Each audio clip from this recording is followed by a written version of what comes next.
하나님의 말씀 누가복음 14장 1절에서 14절까지 우리 한 절씩 교독하겠습니다.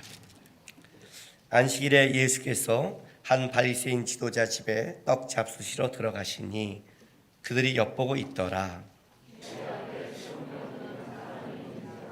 예수께서 대답하여 율법 교사들과 바리새인들에게 이르시되 안식일에 병 고쳐주는 것이 합당하냐 아니하냐. 또 그들에게 이르시되 너희 중에 누가 그 아들이나 소가 우물에 빠졌으면 안식이라도 곧 끌어내지 않겠느냐 하시니, 청험을 받은 사람들이 높은 자리에 택함을 보시고 그들에게 비유로 말씀하여 이르시되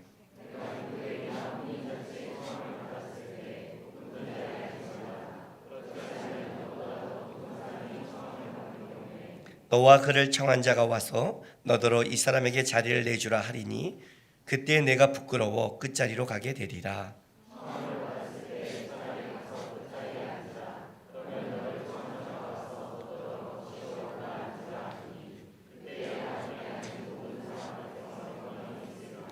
무릇 자기를 높이는 자는 낮아지고 자기를 낮추는 자는 높아지리라.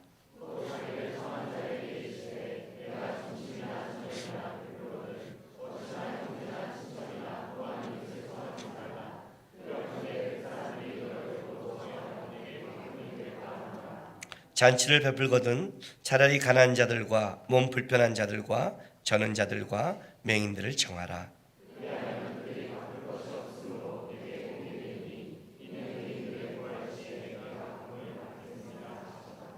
아멘. 여러분, 내가 꼭 가기 불편한 자리에 가본 적 있으십니까? 있죠. 살다 보면 어쩔 수 없이 가기 불편한 자리에. 내가 가기 불편한 자리에 보통 가는 그때는 어떤 때 가냐면 어쩔 수 없이 가죠. 되도록이면 피하고 싶은데, 내가 가기 불편한 자리를 의도적으로 가는 적은 있습니까? 그건 좀 이상하죠? 그죠? 내가 가기 불편한 자리를 의도적으로 간다는 것은 둘 중에 하나겠죠? 내가 가기 불편함에도 꼭 가야 될 이유가 있을 때, 의도적일 때는, 아니면 성격이 이상할 때, 그거밖에 없잖아요. 그죠? 보통 가기 불편한 자리는 웬만하면 피하고 싶지요. 웬만하면 피하고 싶지요. 진짜 어쩔 수 없었이 예의 때문에 보통 그럴 때 가죠. 근데 그럼에도 이 불편한 자리를 내가 피할 수 있음에도 불구하고 피하지 않고 가기 때는 어떤 중요한 이유가 있을 때죠. 왜냐하면 오늘 우리가 읽은 이 1절부터 14절까지의 이 사건은 안식일에 벌어진 사건입니다. 먼저 이 14장 1절을 우리가 좀 볼까요? 안식일에 예수께서 한 바리새인 지도자 집에 떡 잡수시러 들어가시니 그들이 엿보고 있더라 라고 말합니다. 자, 엿보고 있더라, 자세히 주의하여 관찰하다는 뜻인데, 예수님에 대해서 마음을 가지고 보는 것이 아니라 뭐예요? 예수님을 트집 잡기 위해서 엿보는 거죠. 내가 어디 가서 뭘 할 때 나를 트집 잡기 위해서 보는 사람, 그것은 좀 피하고 싶잖아요. 근데 저 사람이 나를 트집 잡기 위해서 있는 것을 내가 알면서 그리고 내가 간다는 건 뭐예요? 트집 잡을 건 잡아라라는 거죠. 잡으라는 거죠. 그러나 너희가 알 게 있다 할 때 가는 거죠. 예수님께서 지금 분명히 바리새인들이 자기에게 트집 짤 거를 알고 계심에도 불구하고 가시는 겁니다. 떡 잡수시러. 배가 고파서? 아니죠. 여러분. 오병이어의 기적을 일으키신 분인데 아니죠. 이유가 있죠. 특별히 안식일에 수영병 드는 환자를 고쳤습니다. 이거는 급한 병도 아니고 어떤 병이에요? 여태까지 알아왔던 병이죠. 몸이 붓고 그다음에 몸이 썩어가는 난치병이자 하나님이 저주한다고 생각하는 이 병을 앓고 있는 이 사람을 굳이 안식일에 고칠 필요는 없지요. 가뜩이나 안식일에 많은 걸 해서 바리새인들이 트집 잡고 있대. 그렇게 하지 말라고 그러죠. 그죠? 저도 어떤 때 마커스에서 이렇게 막 설교할 때 우리 그 마커스하고 우리 둘로스 목사들이 저한테 이렇게 막 조언해 줄 때가 있어요. 어떤 때, 형님, 너무 그때는 과격하게 설교하지 마세요. 왜? 10만이 봐요. 트집 잡아요. 그걸 진짜 트집 잡더라고요. 근데 트집 잡음에도 불구하고 잡아 하고 내가 설교할 때는 그거는 이 다음에 너는 나한테 잡고 나는 전했고 그 다음에 하나님 앞에서는 판단받고 뭐 그런 내 안에 그런 이유가 있을 때 전하는 거죠. 내가 설교한 다음에 어떤 사람이 트집 잡을 때 내가 그랬어? 몰랐어. 이게 아니라 이건 잡아. 이건 내가 욕먹을 각오를 해. 그럴 때. 저번에도 한번 그런 일 있을 때 차라리 내가 이걸 얘기하지 않으면 나 설교 안 해. 설교자로서는 이걸 입 다물 수 없는 거야. 이럴 때는 사람들이 다 이해한다고 생각하지 않아요. 예수님이 지금 안식일에 떡잡수 들어갔어요. 엿봐요. 엿보는데 이때 토요일 날 고쳐도 되고 안식일이 토요일이죠. 이 당시는 금요일 날 고쳐도 되고 주일에 고쳐도 되고 월요일에 고쳐도 되고 수요일에 고쳐도 되는데 굳이 안식일에 고친다는 건 뭐예요? 이거는 의도가 있다는 거죠. 근데 여기서 고치는 거예요. 수영병 자를 고치니까 어떤 일이 벌어져요? 이들은 이제 반박은 못했지만 예수님이 먼저 질문을 던졌으니까 안식일에 이 병든 자를 고치는 것이 합당하냐 아니하냐. 율법에는 안식일에 병을 고치지 말라는 조항이 있느냐 할 때는 율법에는 없어요. 바리새인들이 39개의 조항을 자기들이 만들어서 자기들이 만든 거는 있어도 정확하게 율법을 해석한다면 안 된다는 거죠. 우리도 어떤 법적 문제가 있을 때 헌법위원회 묻잖아요. 헌법에는 맞는가? 그것처럼 없다는 거죠. 없는 게 중요한 게 아니라 굳이 이 문제를 왜 일으켰을까? 진짜 이 수정병 드는 자를 고치고 싶은데 마음이 있었을까? 예, 있었겠죠. 이자에게 안식을 주고 싶은. 그러나 막연하게 이자에게 그냥 안식을 주는 게 목적이었다면, 진짜 이자의 병을 고치는 게 목적이었다면 안식일에 할 이유는 없어요. 병을 고치는 게 목적이었다면. 그렇죠. 안식일에 한다는 건 굳이 이유가 있죠. 그런데 예수님께서는 안식일에 이 병 고치는 문제를 갖고는 다른 때도 많이 하셨어요. 여기서는 좀 더 다른 이유가 있다는 거죠. 왜냐하면 이 병을 고치고 나서 이제 이 바리새인들의 마음속에 뭐가 있어요? 불편함이 있는 거죠. 예, 여러분 사람 불편하게 해놓고 식사하는 게 제일 어려운 거예요, 이 세상에서. 저도 몇 번 그런 적이 있어요. 몇 번 불편하게 짝 해놓고 제가 한번 얘기했죠. 전도사 때 어떤 분이 식사 대접하는데 대접을 해주는데 너무 잘 대접하는데 너무 자기가 대접한다는 걸 자랑하고 돈 번 걸 자랑하길래 제가 그게 또 못 견뎌서 지금 같으면 네 하고 그냥 맛있게 먹을 텐데 지금 같으면 너 칭찬하고 더 많이 얻어 먹을 텐데 그때는 사회생활을 제가 몰라가지고 네 하고 기도하려는데 기도하면서 이렇게 기도했다고 그랬죠. 그런 사람은 꼭 또 축복 기도를 원하더라고요. 기도하면서 제가 하나님 감사합니다. 우리에게 먹을 걸 주셔서 감사합니다. 하나님께서 다 이렇게 농부가 씨를 뿌린 거를 그걸 싹이 나게 하시고 적절한 해와 바람과 이렇게 맺어서 오늘 우리 밥상까지 올라오는 하나님의 모든 은총이 있어서 태풍이 확 다 불어버려서 오늘처럼 다 쓸어버렸으면 우리 돈이 다 쓰레기가 될 텐데 다 이 기도하면서 뭐예요? 뼈가 시른 그때는 후련하게 기도하고 예수님이 아멘 했더니 눈을 떴긴 떴는데 그 눈을 뜨고 얼굴을 쳐다본 순간 내가 왜 이랬지? 밥 먹으면서 빨리 밥 먹고 어색하게 헤어지는 뭘 먹었는지 모르는 사실 제일 어려운 게 이거예요. 불편한 자리에서 밥 먹는 것 뭘 먹었는지도 모르는 것 자기를 시험하는 자리에서 거기서 떡을 잡숴 들어가는 거예요. 왜? 사실은 안식일에 병 고치는 것도 문제였지만 주님께서 하고 싶은 떡을 먹으면서 하고 싶은 얘기가 있다는 거죠. 그게 오늘 우리가 그 뒷부분에 읽은 그 본문이에요. 그러니까 예수님은 오늘 안식에 들어가서 하신 것은 수용병 드는 자를 고치는 것뿐만 아니라 그들에게 떡을 먹으면서 하고 싶은 이야기가 있는 거예요. 자, 그게 이제 7절부터 14절입니다. 7절 청함을 받은 사람들이 높은 자리에 택함을 보시고 그들에게 비유로 말씀을 이르시되 이것 때문에 그런 거예요. 이것 때문에 안식일이 끝나면 유대인들은 사람들을 초청해서 식사를 하는 것이 그 당시에 습관이었다고 합니다. 그런데 식사를 초대할 때는 똑같은 이 모든 식당에 초대하는 게 아니라 높은 자리에 있는 사람과 일반적인 사람들을 구분해서 그 사람이 들어가는 자리와 아닌 사람이 구별되어 있습니다. 그러니까 들어가서 저쪽 자리로 가는 사람은 어떤 사람들이에요? 지위가 있고 손님이 초대할 때 높은 위치에 있는 사람들의 자리고, 여기는 일반 사람들이 앉는 자리인 겁니다. 그러니까 그들이 왔을 때 그들은, 바리새인들은 뭐예요? 자기는 높은 자리에서 대접받기를 원하는 겁니다. 특별히 오늘 이 본문에 높은 자리의 택함을 보시고, 하지만 이 높은 자리, 원어적으로 표현한다면 제일 첫 번째 자리라는, 그러니까 첫 번째 자리는 뭐예요? 제일 존경받는 위치에 앉기를 원합니다. 특별히 이 단어는 미알료로 기록했습니다.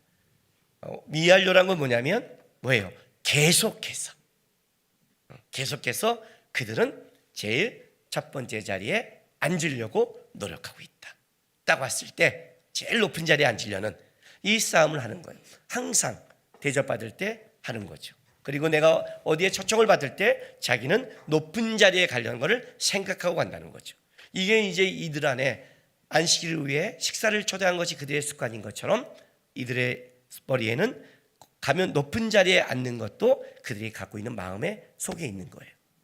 그걸 아시고 의도적으로 가신 거죠. 떡 잡수시러 가셔서 이제 수족병 든 자를 고쳐놓고 이들이 식사로 이제 이런 것들이 벌어지기 시작하니까 예수님께서 보시고 나서 이제 한마디 하신 거예요. 자, 8절 보세요. 내가 누구에게나 혼인잔치에 청을 받을 때 높은 자리에 앉지 마라. 그렇지 않으면 너보다 더 높은 사람이 청을 받은 경우에 너와 그를 청한 자가 와서 너더러 이 사람에게 자리를 내주라 하리니 그때 내가 부끄러워 끝자리에 가게 되리라 라고 이제 말합니다. 일단 우리가 이 본문을 읽을 때 한 가지 우리가 생각하고 읽어야 될 게 하나 있습니다. 윤리적으로 세상을 살아가는 지혜를 말하는 게 아닙니다. 그런 게 아닙니다. 그렇지. 우리 그럴 수 있지. 우리 그런 적 있잖아요. 가끔 어디 가서 앉는데 여기 지금 어저께도 제가 결혼식이 있었는데 가면 앉으면 여기는 혼주석이에요. 이러면 혼주석에 앉을 수는 없잖아요. 아무리 앉고 싶어도 싫어요. 이럴 수는 없잖아요. 그거는 식구들만 앉는 자리인데 이럴 수가 있잖아요. 그러니까 그때 내려가듯이 우리가 이럴 수 있잖아요. 그런 것처럼 여러분이 세상을 살아갈 때 그렇게 앉지 마라 하는 지혜를 말하는 게 아니에요. 이건 굉장히 주님께서 그 지혜를 말하고 싶어서 바리새인 집에 가고 그런 어떤 힐난과 자기를 문책할 걸 바라보면서 이렇게 싸우고자 하는 게 아니라는 걸 아셔야 돼요. 일단 이 본문은 크게 두 개로 나눠져요. 7절에서 11절짜리가 하나가 있고요. 12절에서 14절이 한 개가 있어요. 자, 7절에서 11절은 이거예요. 너가 어디에 초대받았을 때 이렇게 하라. 초대받았을 때. 그리고 이제 12절에서 14절은 이거예요. 너가 누구를 초대할 때 이렇게 하라. 이건 두 가지가 있는 거죠. 초대받을 때와 초대할 때. 그런데 여기 가장 중요한 건 일단 이거예요. 이게 세상적인 윤리와 세상적인 지혜가 아닌 가장 큰 이유는 11절하고 14절을 우리가 좀 이 결론을 읽어보면 아니라는 걸 알게 되죠. 보세요. 11절. 무릇 자기를 높이는 자는 낮아지고 자기를 낮추는 자는 높아지리라.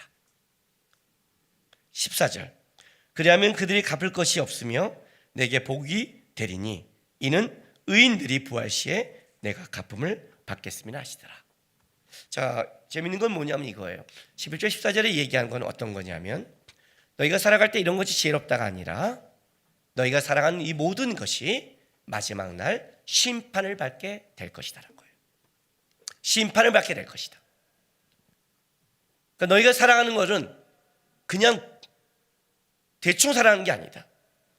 너희 살아가는 것에서 분명히 심판할 자가 있다라고 말합니다. 그러니 어떡하라?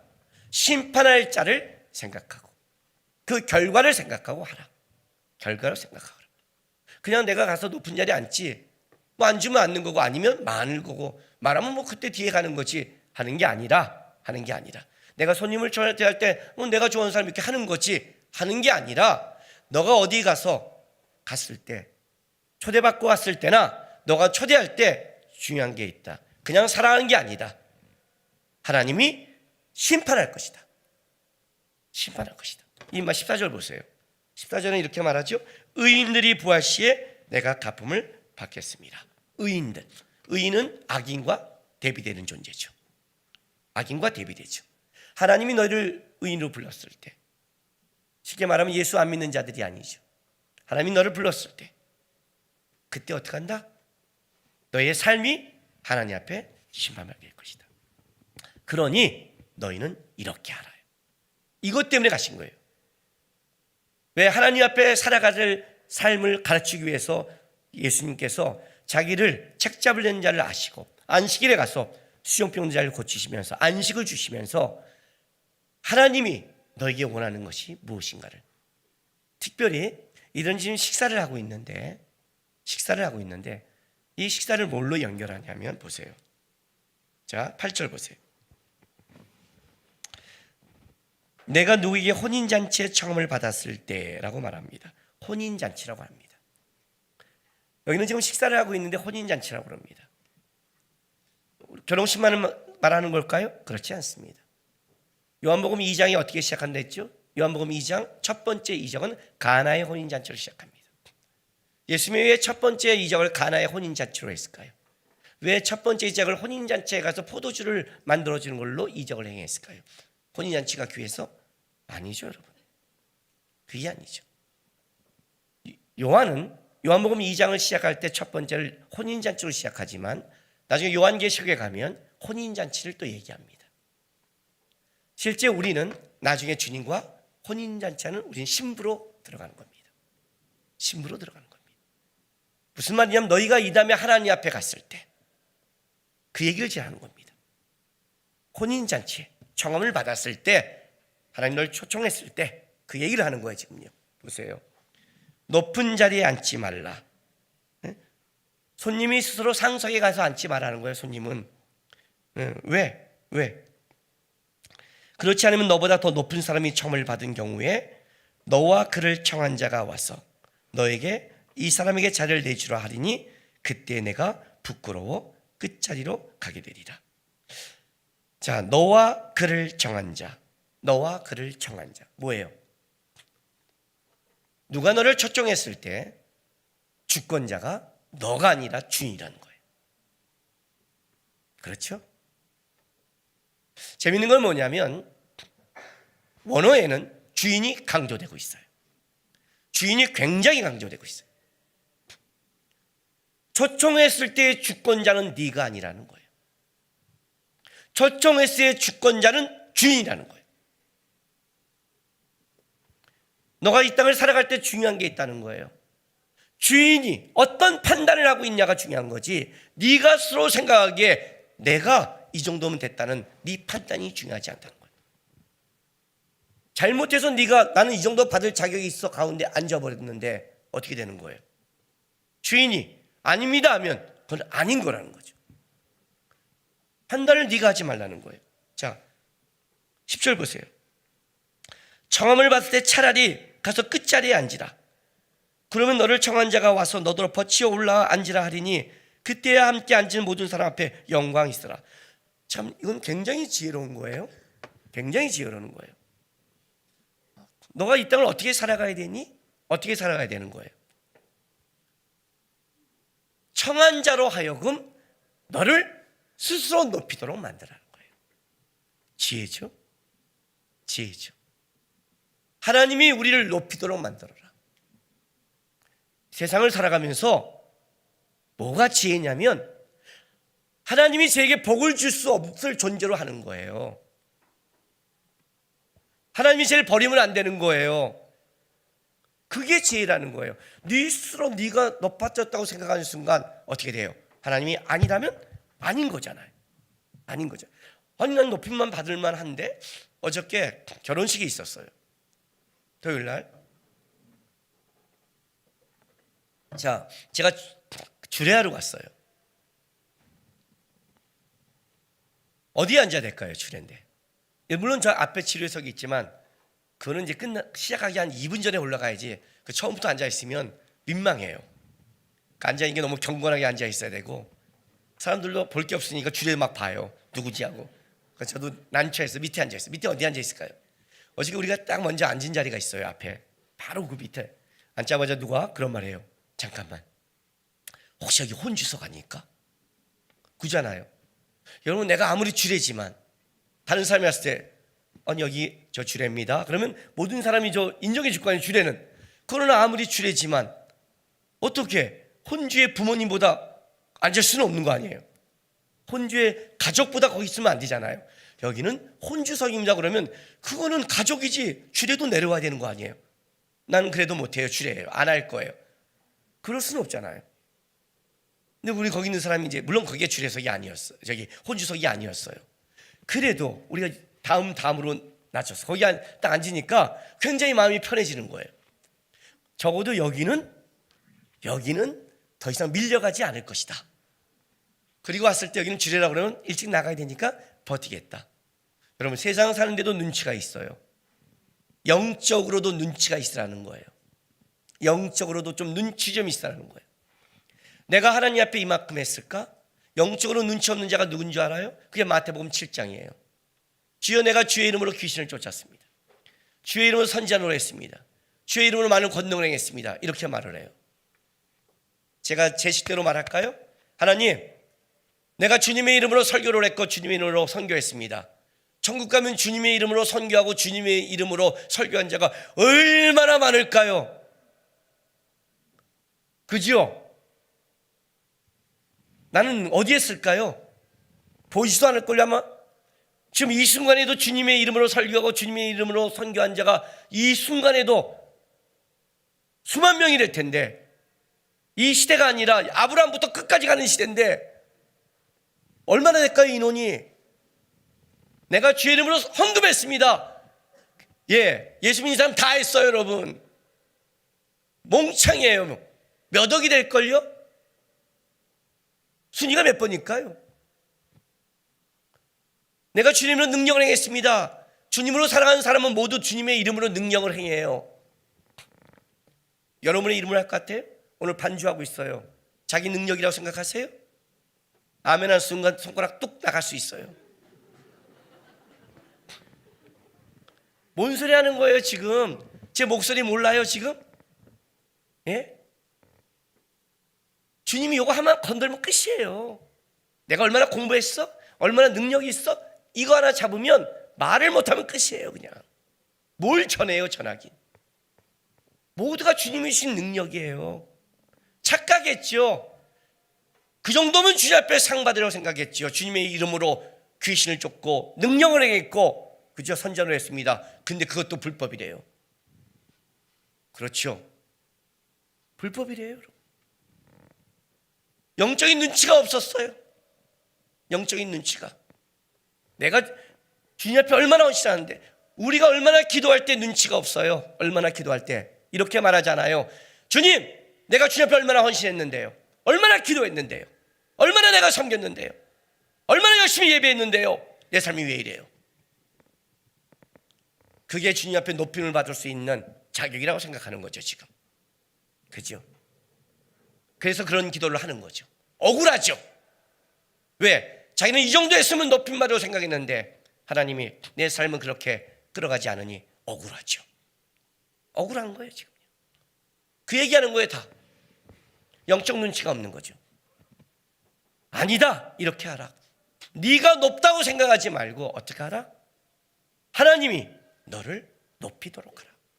주인이 너를 높이도록 하라. 주인이 너를 높이라면 어떻게 한 거예요? 가장 낮은 자리에 앉아라. 가장 낮은 자리에 앉아. 나 가장 낮은 자리에 앉았는데 그냥 앉으라고 하면 어떻게 해요? 그러면 그게 여러분의 자리죠. 그죠? 적어도 우린 주제 파악은 했잖아요. 그죠? 거기 앉았는데 계속 앉으세요. 그건 내 자리예요. 내가 내 자리를 앉았구나. 거기서 이제 한 단계 올라갔다 괜히 밀려요. 근데 최소한 정확하잖아요. 주제 파악을 했던가, 아니면 적어도 거기서는 올라가잖아요. 올라가면 어떻게 돼요? 중간에 가더라도 주인이 그 사람을 데려갈 때 어떻게 돼요? 많은 사람이 본다는 거죠. 아, 저 사람은 적어도 겸손하구나. 저 사람은 적어도 높은 데 관심이 없구나는 영광을 받을 거라는 거예요. 이 땅을 살아가면서 그 영광은 너가 받을 것이다. 그러니 어떡하라? 주인을 기억하라. 그 주인이 누구예요? 이거는 하나님 나라에서 너가 판단받을 자격이라는 거예요. 너가 하나님 나라 갈 때까지 이 땅에 어떤 마음으로 가냐? 낮고 겸손한 마음으로 가라. 그래야 천국에서 너가 높아질 것이다. 제가 이 예화 한번 여러분에게 들려준 적 있을 거예요. 어떤 사람이 천국에 올라갔는데 천국문 앞에 베드로가 있습니다. 자, 수업했습니다. 이 천국문에 들어갈 수 있는 자격은 세상에서 1000점 정도 점수를 쌓아야, 당신이 한 일로 1000점의 점수가 있어야 여기를 통과할 수 있습니다. 뭘 하셨습니까? 예, 저는 목사입니다. 저는 이렇게 설교를 했고 많은 사람을 구원시켰습니다. 훌륭한 일 하셨습니다. 2점입니다. 예? 저는 선교도에서 많은 선교를 들었습니다. 선교 훌륭합니다. 3점입니다. 저는 사람들도 대접했습니다. 잘하셨습니다. 1점입니다. 저는 아이들 잘 키웠습니다. 잘했습니다. 0.5점입니다. 예? 다 그렇게 키웁니다. 자기 아들은. 부모님 열심히 섬겼습니다. 잘했습니다. 2점입니다. 부모님은 다 그렇게 섬기지는 않습니다. 총 9점입니다. 아직 10점도 안 남았네요. 더 한 거 없습니까? 까득한 거요. 웬만한 것도 했는데 9점밖에 안 됐으니 10점을 넘어도 주님, 저 좀 도와주세요. 저 어찌하면 좋죠? 그랬더니 베드로가 1000점짜리 받았습니다. 들어가십시오. 천국에 들어가는 문은 내가 이 땅에서 어떤 공로와 행위가 아니라 뭐라고요? 주님, 도와주십시오. 주님 아니면 저는 안 됩니다는 그 낮은 마음이 천국을 들어갈 수 있는 유일한 1000점의 점수입니다. 기억하세요? 주님밖에 안 된다는 말이 무슨 뜻인 줄 알아요? 그게 낮은 자의 마음이에요. 낮은 자의 마음이라고요. 그 낮은 자의 마음이 있으면 뭐가 된 줄 아세요? 주님이 나를 쓰고 나에게 부어준 것이 내 자랑이 아니라 하나님이 나에게 더 많은 것을 묻고 있다는 책임으로 가는 거예요. 그 달란트, 그 능력이 하나님 앞에 어떻게 나같이 낮은 자에게 주셨으니 내게 아닌 건데 아닌 걸 줬으니 하나님께 드려야지 하는 그 겸손함과 낮음으로 가는 거예요. 이 마음이 없으면, 이 낮은 자의 마음이 없으면 내가 일을 하면 할수록 자기는 높은 자리에 앉고자 하는 자기 공로로 간다는 거죠. 주권자를 놓쳤다는 거예요. 바리새인들에게 얘기하는 아주 무서운 책망이에요. 하나님이 너희 민족을 택했고 율법을 줬고 율법을 알게 했고 하나님 앞에 회당에 나와서 말씀을 날마다 볼 수 있는 은혜와 기회를 줬는데 그것이 이방인을 멸시하고 너희가 높은 자리에 앉고 너희가 잘났다는 너희의 교만으로 갔다는 거죠. 그러나 그 높음이 어떻게 돼요? 낮아질 거라는 거예요. 오늘 11절 결론을 이렇게 내려요. 보세요. 아주 무섭게 내려요. 무릇 자기를 높이는 자는 뭐라고 그랬어요? 낮아지고 자기를 낮추는 자는 높아지리라. 무슨 말인지 아세요? 현재의 태도가 미래의 심판으로 나타날 것이다요. 현재의 태도가 현재 지금 자기를 높이는 자는 결단코 하나님은 낮출 것이다. 지금 자기를 낮추고 있는 자는 결단코 높아지라는 지금의 태도가 미래를 결정할 것이다. 왜? 지금 자기를 낮추는 것은 윤리도덕으로 말하는 게 아니라 뭐예요? 주권자를 알기 때문에, 하나님을 알기 때문에 하는 태도지, 결단코 하나님을 모르면 내가 이 땅에 가진 걸로 나를 판단하게 된다. 기억나세요? 사람은 겸손할 수 없다는 거 기억나세요? 인간은 겸손하지 못한다고 그랬죠. 인간은 겸손한 척을 하면 재수가 없다고 그랬죠. 그랬죠? 똑똑한 애가 나 똑똑해 그러면 기분 나쁘고, 똑똑한 애가 나도 보통 사람이야 그러면 우리는 어떻게 돼요? 우리는 바보가 되죠. 그죠? 키 크고 잘생긴 사람이 나 잘생겼어 그러면 재수가 없는 거고, 걔가 나도 보통이야 그러면 나는 골룸이 되는 거죠. 얘가 잘난 거는 얘 때문이 아니라 나 때문이라고 그랬죠. 그죠? 얘가 높아져야 내가 보통 사람이 되니까. 나는 무조건 1m 75가 키가 크고 머리카락이 많은 사람은 그 사람이 존재하는 것 자체가 나에게는 재수가 없는 거예요. 그 사람이 존재하는 것 자체가. 가끔 내 앞에 와서 오늘 실수하는 집사들과 교육자들이 있어요. 어떤 거? 요즘 숯이 없어요. 그럼 내가 째려봐요. 숯? 숯이란 얘기를 해? 어저께 결혼식장에서 누구 만났는데 지나가면서 누가 그러는 거야. 야, 너는 뒷머리가 굉장히 빨리 자란다. 그래서 제가 그랬어요. 머리는 원래 옆과 뒤만 자라는 거 아니야? 머리가 앞에도 자라? 나는 그런 걸 요즘 경험을 못 해와서 그랬어요. 목사님 죄송합니다. 내 앞에서 그런 말 하지 마. 그랬어요. 그렇지 않아요? 언제 우리가 겸손해져요? 주권자를 할 때, 하나님이 한 번에 뺏어갈 걸 할 때, 하나님이 한 번에 무너뜨릴 걸 할 때, 그때 알죠. 오늘 아무리 내가 벌어도 한 번 오늘 저녁에 내 생명을 가면 이 돈이 내게 아니라는 걸 알 때 뭐라고 그래요? 그 얘기를 하는 거예요. 지금 하나님 앞에 너희가 판단할 걸 알 수 있다. 지금 네가 주권자를 기억하고 낮아진다면 분명히 내가 너를 높일 것이다. 그러나 너가 이 땅에서 가진 걸로 지금 높아지고 있다면 어떤다? 너는 분명히 하나님 앞에 주권자 앞에 설 때는 내가 준 것만큼 너는 낮아질 거라고 얘기하는 거예요. 두 번째는 이 얘기를 하는 거예요. 12절부터 14절은 손님을 초대할 때 이렇게 하라는 거예요. 또 자기를 청한 자가 이르되, 초청한 자의 태도죠. 내가 점심이나 저녁이나 베풀거든 벗이나 형제나 친척이나 부한 이웃을 청하지 말라. 두렵건대 그 사람들이 너를 도로 청하여 내게 갚음이 될까 하노라. 잔치를 베풀거든 차라리 가난한 자들과 몸 불편한 자들과 저는 자들과 맹인들을 청하라. 그리하면 그들이 갚을 것이 없으므로 내게 복이 되리니. 자, 우리가 지금 느낌이 오죠. 일단은 점심이나 저녁이나 하는데 이 단어가 재밌어요. 점심 저녁이니까 점심은 그냥 점심, 하루 종일 저녁 이걸 말하는 게 아니라 우리가 보통 그 저녁은 디너라고 해서 좀 다른 잔치죠. 네. 이 점심은 일반적인 식사를 초대할 때라는 단어 뜻이고, 저녁은 잔치를 얘기하는 거예요. 그러니까 너희가 손님을 잔치에 초대하거나 일반적인 식사에 초대할 때, 모든 식사에 초대할 때가 되는 거겠죠. 그죠? 하여튼 너희가 손님을 초대할 때 이렇게 해라. 어떻게 해라?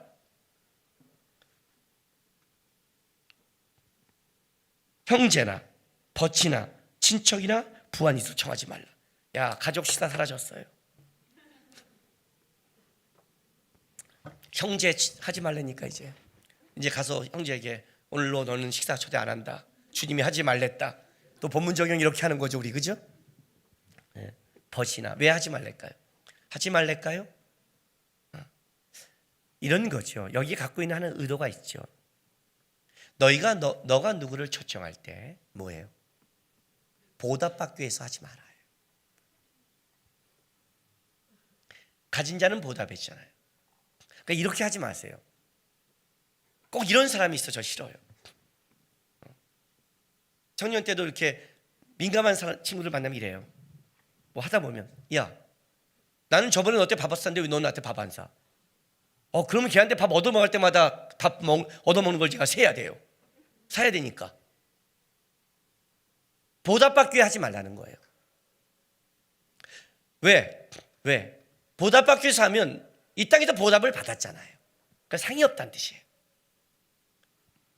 네가 좋은 사람끼리 만났잖아. 네가 의도를 갖고 했잖아. 그거는 하늘에 쌓이지 않아. 하나님이 준 걸로 어떻게 알아? 하나님이 준 걸로 어떻게 알아? 너에게 보답하지 못하는 사람에게 베풀어라. 하나님이 그래서 너에게 줬다는 거예요. 여러분이 돈을 벌어 여러분이 쓰셔야죠. 자녀가 훌륭하게 사는 것도 부모의 기쁨이죠. 그죠? 내가 우리 자녀에게 돈 줬더니 다 거지 나눠주고 지는 거지같이 다닌다는 거는 그건 부모가 기뻐하지는 않죠. 그러나 자녀가 자기밖에 모른다고 생각한다면 그것도 염려가 되죠.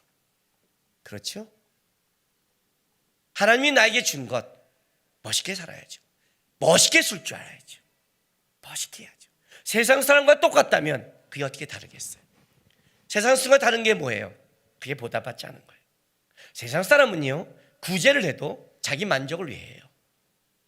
내가 이렇게 베풀고 있다, 내가 이렇게 흘리고 있다, 그것도 자기 만족이에요. 그것도 보답을 받은 거예요. 자기가 자기 돈을 쓸 때 뭐예요? 당당한 자격을 받은 거죠. 그죠? 근데 그리스도인은 그렇게 하지 말라는 거예요. 하고 있다가 아니라 받은 게 감사해서, 주권자가 주신 걸 감사해서, 하나님이 나를 거저 주셨으니, 내가 가난한 자였고 내가 부족한 자였음에도 불구하고 하나님이 나에게 능력과 재능을 줘서 나를 이 땅에 누리게 했으니 나에게 주신 그 누림을 누구에게? 하나님의 마음으로 흘려보내라. 그러면 하나님이 그걸 기억하고 의인의 부활시 뭐예요? 갚아줄 거다. 왜? 너무 잘 사용했으니까. 너무 잘 사용했으니까. 여러분, 주식과 펀드는 이 땅에만 있는 건 아니에요. 천국에도 있어요. 하나님 나라에도 있다고요. 하나님 나라에도 좀 펀드 좀 들어놓으세요. 분명히 거기는 마이너스가 안 돼요. 복식 이자가 있다고 그러죠. 거기는 폭 이자예요. 복 좋죠? 복을 몇 번 했을까요? 8번 해야 되는데 8복이니까. 거기는 그런 데예요. 여러분이 베풀고 나서 야, 이거는 진짜 상 받았겠다 하는 걸 가지고 있어야 돼요. 이건 진짜 상 받겠다. 저에게는 뭐가 있는 줄 아세요? 저는 바이오타스 처음에 등록금 내준 게 진짜 저는 그래도 그런 마음이 들어요. 야, 이건 내가 상 받겠다. 그건 보답받기 위해서 한 것 같아요. 보답받을 수도 없어요. 보답받을 수 없어요. 걔네가 나 어디 사는지도 모르고 찾지도 않고 한 사람당 500만 원으로 인생을 바꿔줬잖아요. 세기사에서 나왔잖아요. 그죠? 500만 원으로 얼마나 위대한 일을 했어요. 2명을 했잖아요. 61세 환갑 때 1명 더 하려고요. 65세 때 또 1명 하려고요. 은퇴한 다음에 좀 1명 더 하려고요. 500이면 하니까. 왜냐하면 다른 사람에게 베푼 거야. 그냥 500 갖고 여러분에게 베풀었지 얼마나 큰 도움을 주겠어요. 그러나 걔는 쓰레기산에서 인생이 바뀌거든요. 대학생이 돼서 탈출해 나와서 사람답게 살고, 걔가 다시 빨대에서 가서 가르치고 야학을 시키고, 걔가 걔네들이 뭔지 알아요? 자기네가 돈을 벌서 나중에 한 사람을 또 책임지겠대요. 그것이 복식 이자가 되고, 뭔가를 베풀 때 어떻게 하라? 하나님이 마음에 든 곳에 보내라. 하나님이 마음에 든 곳은 어떤 곳이냐? 보답을 받지 않는 곳.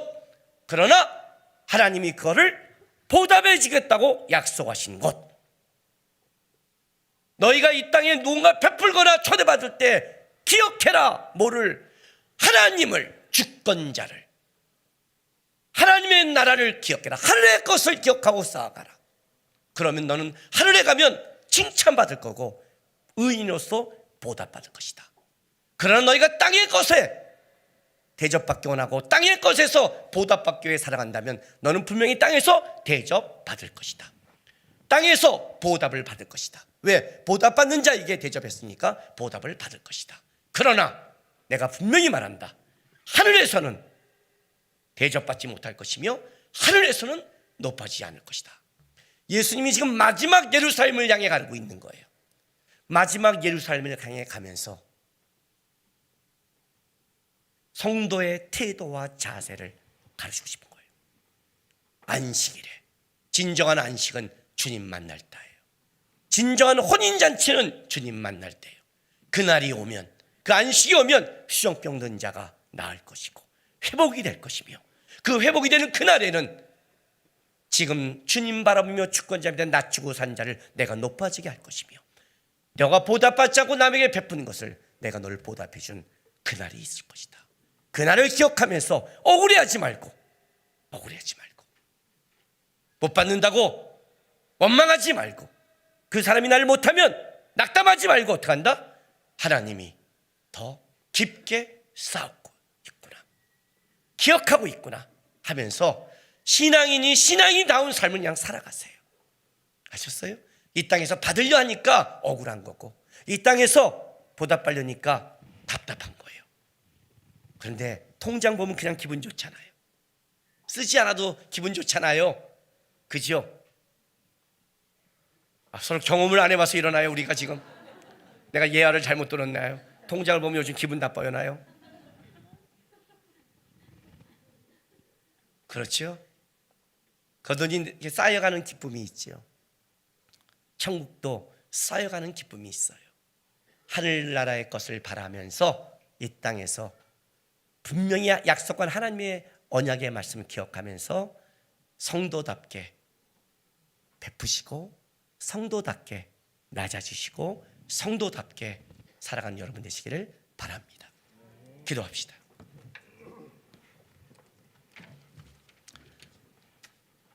하나님, 나만 생각하지 않게 도와주십시오. 내 인생만 바라보지 않게 도와주십시오. 지금 내가 없고 쫓긴다 해도 나보다 더 못한 자가 있습니다. 여러분이 버티는 것만 해도 뒤에 있는 사람이 따라올 수 있습니다. 하나님이 분명히 갚아준다는 것 기억하면서 오늘 낮아지는 삶, 베푸는 삶, 하나님의 은혜의 통로가 된 삶 살게 해달라고 다 같이 우리 다짐하며 기도하며 나아가겠습니다. 기도하겠습니다. 거룩하신 우리 아버지,